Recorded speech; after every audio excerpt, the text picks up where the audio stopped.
D'abord, la Turquie entretient des relations étroites, toujours, à la fois avec l'Ukraine et avec la Russie en particulier.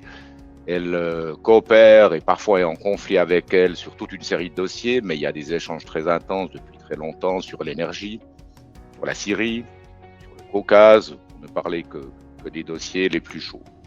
Deuxièmement, il faut quand même rappeler que c'est un conflit qui se déroule dans le voisinage immédiat de la Turquie. Dès le début du conflit, la Turquie a essayé de réunir les parties pour aboutir à un cessez-le-feu.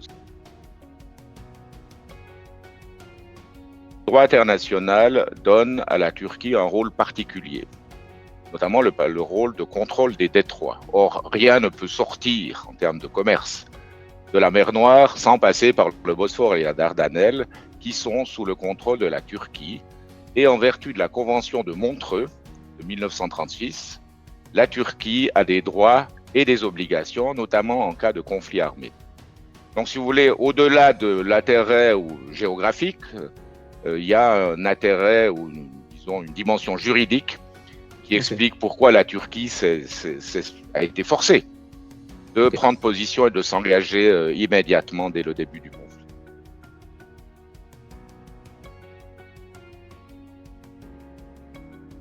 Les Ukrainiens souhaiteraient qu'on crée d'autres corridors pour que les exportations puissent avoir lieu à partir d'autres ports aussi, notamment celui de Mykolaïev, ce qui est évidemment un sujet extrêmement brûlant parce que Mykolaïev est très proche du front, évidemment. Mais il y a d'autres plus petits ports entre Odessa et Mykolaïev qui, semble-t-il, pourraient être rendus opérationnels. Or, le régime d'inspection actuel fonctionne bien, mais il est trop lent pour assumer les besoins. Donc la question, c'est comment faire pour augmenter les capacités d'inspection. On rappellera que ce sont des équipes d'inspecteurs tripartites. Donc il y a l'ONU, il y a les Ukrainiens et il y a les Russes.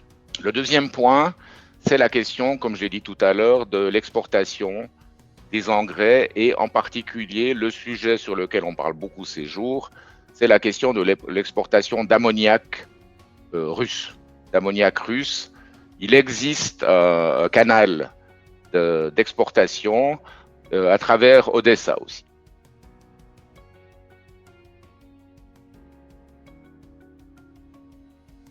Mais écoutez, je crois que c'est plus que les efforts diplomatiques de la Suisse. Vous pouvez soutenir, c'est vraiment les efforts de paix ou les efforts de cesser le feu, et puis les efforts aussi qui visent à empêcher un risque de pénurie alimentaire mondiale.